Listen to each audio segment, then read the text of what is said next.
support and help, and just for peace, to support the Libyan people, not to support the government or my father, but to support the Libyan people. People are dying every day because of NATO. Yesterday, they killed 3 civilians in the middle of the city, in the middle of Tripoli, of the capital. Why? What we heard right there was a portion of a secretly taped conversation between Saif Gaddafi, the son of Muammar Gaddafi, and of course, Muammar Gaddafi was the guy in charge in Libya. So you had Saif Gaddafi on the phone with Congressman Dennis Kucinich, a Democrat serving Ohio at the time, and he was serving in Congress. Now, Saif Gaddafi in that call blamed NATO for fatalities in his country, and it's an interesting dynamic set up there as we bring you back to America's Forum with Miranda Khan, J.D. Hayworth. Miranda, according to top Pentagon officials, those secret audio recordings were a result of the mistrust of Hillary Clinton among top Pentagon officials. So these secret audio recordings revealing the degree of distrust between Hillary and those military officials came as a result of what is being called her 2011 march to war in Libya. Right, that concern spurred them to go around the then Secretary of State and talk to Gaddafi themselves. It raises a passel of Pentagon concerns, the whole notion of how do you have these conversations. It's why we make a JD to JD call, so to speak. We call on J.D. Gordon, who joins us from Newsmax, Washington, the former Defense Department spokesman, former chief policy and national security advisor for then presidential candidate Herman Cain. J.D., I'm not a lawyer. I don't think you are, even though Juris Doctor would be the initials for an attorney. Legally, these, quote, secret recordings, is there a legal problem for guys at the Pentagon if they made these recordings of a member of Congress and a foreign leader? JD, there could be, and thanks for having me on the show. It's always great to see you and Miranda. There could be, because anytime you have secret recordings, they're supposed to be secret for a reason. So I think whoever released those could have some problems down the road. Well, mindful of that, let's get back to the dynamic at hand. This notion that there was a real degree of mistrust between the Pentagon and the State Department, and to personalize it, between our military leaders and Secretary of State Clinton. Why the distrust? Yes, JD, that is. Go ahead.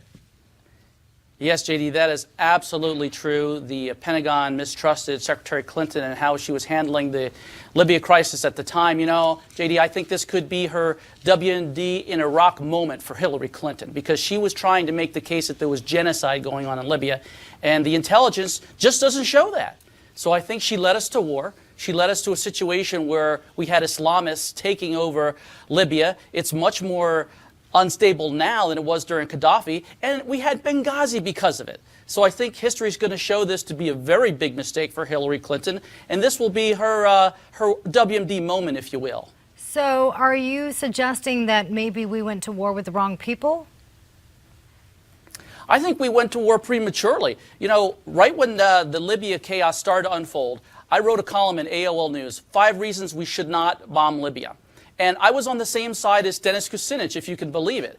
But guess what? I was also on the same side as Michelle Bachmann. So this really broke party lines. You had Hillary Clinton calling for robust strikes on Libya against Gaddafi. You had Senator McCain also backing Secretary Clinton. So this really split party lines. You had some on the right calling for strikes, some on the right calling not for strike, for calling for restraint. I thought it was a bad idea because Gaddafi was fighting against Islamists. Gaddafi was saying, I'm fighting against the beards. And it was true. He was fighting against the radical jihadists.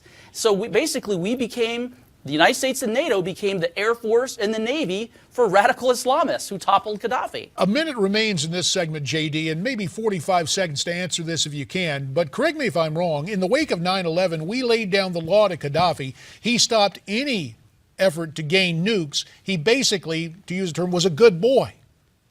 In retrospect, that's exactly correct, that's why he should have stayed there as a strong man to keep Libya united against the Islamists. 30 seconds. Exactly correct. After he saw what happened to Saddam Hussein, he stopped work on a nuclear program. Yeah, he had been a terrorist dictator. In the 80s, he was one of our biggest enemies. But that was an 80s mentality to go after him now. So you're exactly right. Once he saw what happened to Saddam, he stopped and he was behaved. And the fact that when you take decisive action, it carries with it implications. Too bad those, in essence, were thrown away. J.D. Gordon is going to come back with us to talk about Gitmo and some other subjects as America's Forum continues right after this.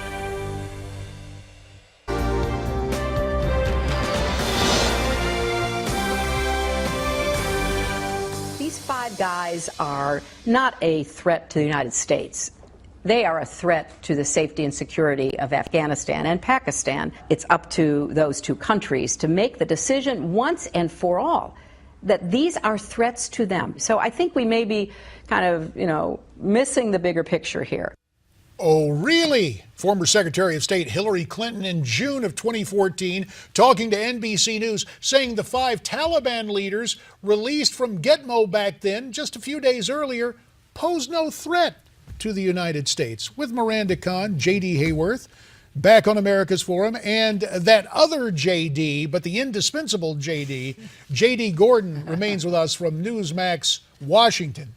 So, J.D., dear Hillary, tell it these guys released no threat at all, and now we're getting reports, CNN and other organizations saying that at least one of those detainees is trying to hook up with his old pals and get back into jihad.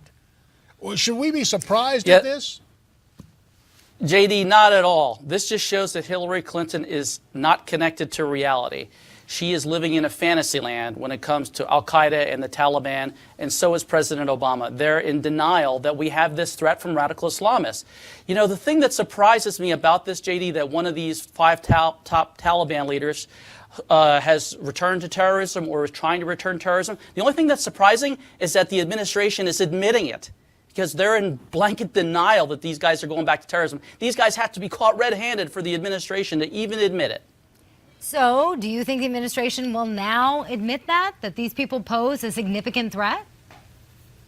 Only if they're caught red-handed, Miranda. In this case, there was one of those 5 that were released to Qatar for a year, and so one of them apparently was... Right. Apparently, one of them's trying to return to terrorism. That we have significant evidence, or there's significant evidence to suggest that. So the only thing, Miranda, that's surprising to me is that the administration is admitting it. So other people must have had that information, because if it was up to the administration, they would bury that info.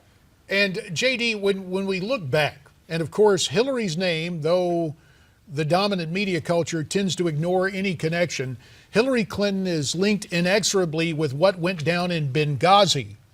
And you had that story, and this, of course, was when President Obama was in that tough re-election campaign, and the left comes up with the fiction of a YouTube video enraging the Arab street.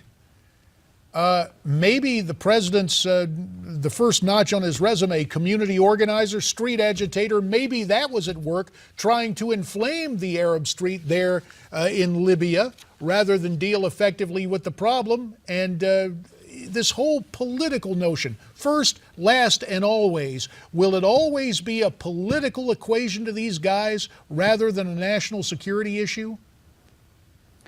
I think they always put politics and ideology above national security, JD. Look, they told the American people that Benghazi happened because of a video, and they knew it wasn't the case. They changed those White House talking points 12 different times. I used to be a Pentagon spokesman. I worked with the State Department, White House, DOJ, CIA on talking points a lot during my tour at Pentagon, 4 years.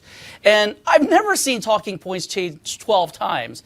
I've seen a couple minor tweaks here and there, but not 12 times to take significant things out of there. So the White House misled the American people. We should still hold them accountable. So how do you think Hillary Clinton is going to get around these issues if she, in fact, which everyone presumes she is, going to be running for the presidency? Got about a minute to answer, J.D.